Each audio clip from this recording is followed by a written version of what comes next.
Hello, today is Wednesday, October 16th, and welcome to episode 373 of Fault Lines, the National Security Institute's podcast that gets you quickly up to speed 3 times a week on the national security and foreign policy debate shaking up America. I'm NSI Senior Fellow Lester Munson, and I'm joined today by NSI's Deputy Executive Director, Martha Miller, NSI CTC Fellow, Jeffrey Wells, and NSI Fellow, Jessica Jones. First, Jeffrey, what is a CTC Fellow? It is a cyber and tech center. Oh, very good. Okay. So, folks, check out the cyber and tech. Like, hot on the spot. Little advertising. All right. Today we are going to talk about the state of play in terms of the Israeli response to the Iranian ballistic missile attack of October 1. Yes, 15 days ago, ancient history now, as you may recall, Iran attacked Israel with hundreds of ballistic missiles.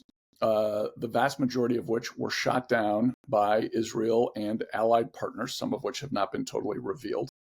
A very impressive defense of the state of Israel. Israel has not responded. There's been a lot of discussion in public about what the targets should be for an Israeli response to Iran. The 3 broad categories appear to be 1, nuclear weapons facilities sites, 2, energy infrastructure, or 3, conventional military targets. A lot of folks are concerned that if Israel attacks Iranian nuclear facilities, that could lead to a broader war. Other folks are concerned if Israel attacks energy resources, that could lead to a spike in the price of oil. And in fact, the price of oil did surge when people thought that might happen. It has since gone back down. And then third, more conventional military targets. That appears to be where things have landed. There was a leak in the Washington Post a couple of days ago from what appears to be sources inside the Biden White House saying that Netanyahu told Biden, that is Prime Minister Bibi Netanyahu of Israel, told President Joe Biden of the United States that he would strike conventional military targets. Unclear whether there was actually ever really an actual debate over what Israel would do. Totally unclear what the U.S. influence on that decision is or was. I believe the Biden administration is trying to portray itself in public somewhat disconnected from reality, frankly, that it is influencing Israeli behavior. In other words, that they have somehow altered the Israeli calculus in this. And I think that might be for obvious political advantage here 20 days before the end of our 2024 election. Could also be for diplomatic purposes in the Middle East to help Arab countries that are somewhat sympathetic to Israel to have a more palatable approach. Jeffrey, I want to go to you here first as kind of the wise sage of the podcast. What is you? No, I mean you. What are your thoughts about the various political postures the administration has taken over the last few days on this? So, I think from the administration, I think there's a couple of perspectives here that make me feel a little cynical, which is rare. Saying that we've got some influence still in the game is important, I think, especially as we approach the election. Saying that the administration tying aid to Gaza to some of the conversations, I think there's a lot here that says Michigan to me. And I think it is also on the grander chessboard. It's trying to play to the conversation that unfortunately they've continued to have, and I've lost count of putting out stories or lines several days before something's supposed to happen, and then that doesn't happen. And what this really leads me to believe is that Benjamin Netanyahu is going to do whatever he thinks is necessary to protect Israel. That is those are the only people he has to answer to. He knows that the U.S. I think really believes and knows the U.S. is not going to cut off any aid to them. And that, I think what's interesting here is the definitions were, I don't know that we're in agreement on the definitions of saying, military targets. Israeli military targets may be very different than what the Biden administration thinks are military targets. And so by saying, we'll take nuclear off the table, and critical infrastructure or energy that may be very specific, a particular power station maybe, or a particular nuclear energy site, but almost everything that is in Iran could be potentially a military target. And so, I think words really matter here. And I think that just hoping that we have a good understanding of what the Israelis mean, and relying on that, I think is false hope.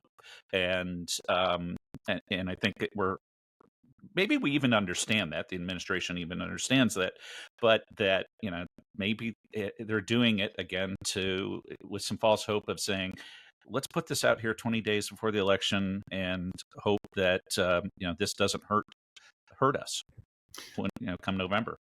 Jones, what do you think it's ethical for the administration to be so political on a critical national security issue like policy towards Iran and support for the state of Israel? What a very lovely loaded question, Les, because we know the answer is regardless of the ethics, they're going to be. I think it's a fair question. I mean, I agree with Jeffrey. I think the Biden administration is trying to prove that the U.S. is still relevant and our opinion still matters in the Middle East and in the region, right? And so some of the articles I read, the stories on this, use the word Netanyahu assures the U.S. that they're only going to strike military targets. The assure part, leads the reader to think that we had some influence on that decision, right? That our opinion mattered, and that's why there's a restriction on targets. And so, to Jeffrey's point, that words matter. The way these stories are framed kind of can play up the U.S. influence or not. But at the end of the day, like Jeffrey points out, Israel's made it clear that the final decision on where they strike is going to be made by their national interest, right? It's not going to be the U.S. government or the Biden administration telling them what to do. And to, this 30 days to, increase humanitarian aid to those in Gaza. Wow, that 30-day deadline strikes after the election. So lo and behold, what a good timeline that they've presented to Israel. I do think it's interesting that the first question in the VP debate was centered on the Middle East and Iran, and that when asked who the U.S.'s biggest adversary is, Kamala Harris said Iran. Clearly, this issue is in the forefront of the Biden administration, and they realize how, if there is a national security issue that's important to the American public, because we debate a lot whether or not Americans vote according to national security. If there is one, though, this seems to be, it's not China, it's Iran that is worrying the Democrats when it comes to the election. Martha, do you think the Biden administration really wants anything different than what Israel needs to do to defend itself? Or is this just posturing? You have a good way of asking the same question numerous ways. Thank you. Thank you very much. I'm just teasing.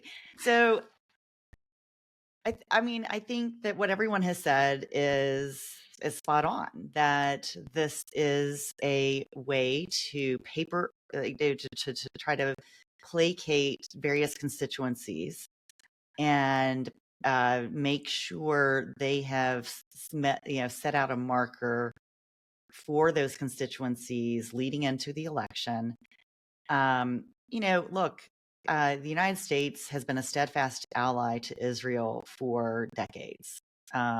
Really since Israel's inception. There have been very few times when the United States has put pressure on Israel in a real meaningful way in terms of like pulling aid from Israel. So I don't see that changing, certainly not in the next 30 days or the next few months, right? I mean, that would require a pretty significant shift in electoral politics and just the general constituency writ large that goes beyond Michigan. Michigan is important right now because of the election. But that would require, California mattering. And I mean, that would require significant electoral changes in all these other states, right? So bottom line is, no, I think it's not going to change. I think also we have to remember that, deterrence is the key to avoiding a larger conflict. The fact that Iran attacked Israel twice this calendar year with ballistic missiles demonstrates that deterrence is not working, at least the way it should, and the way everyone expected it to under the circumstances that currently exist. Israel is in a position of defending itself and actually resetting the deterrence, and we want that, right? Like the United States, I would be really concerned. I don't think this is happening. I would be really concerned if the National Security Council thought that we didn't need this deterrence. And I don't really think that no matter who's president, we're not going to have people in the NSC, I would hope, that don't recognize this need. This is a need that I think the neighbors in the region care about. Jordanians care about it. Saudis care about it. So this is not just a question about Israel defending itself. This is a broader regional and global issue that is, it's more than just this constituency issue that this press release or this leak is addressing. All right, excellent points, all three of you. But because I'm the host, we're going to do a quick lightning round on my favorite question, which is yes or no. Is the White House posturing on the Israeli counterstrike ethical or not? Jeffrey? No. Jones? Ethical. Martha? No, I mean, it's typical politics. All right, I agree. Politics. It is not ethical. 3-1. Not ethical versus ethical. Also, I will go further and say, not only is it not ethical, it is antithetical to U.S. national security interest to be so implausible and irresponsible on the world stage. We're undermining our own credibility for partisan political purposes, and that is wrong, and it's a bad idea. It is day trading the U.S. reputation in the world, and the administration shouldn't do it. Okay. That's a wrap. Thanks so much to Devlin Burney, Claude Jennings, and the NSI staff for their help in producing today's episode. Join us again on Friday, October 18th, my 57th birthday, for another episode of Fault Lines, the National Security Institute's podcast that gets you smart fast on the national security and foreign policy debate shaking up America. Fault Lines is now on YouTube, so check out our channel for a video of today's episode. If you like what you heard or saw, be sure to rate, review, and subscribe. And then comment and wish him a happy birthday.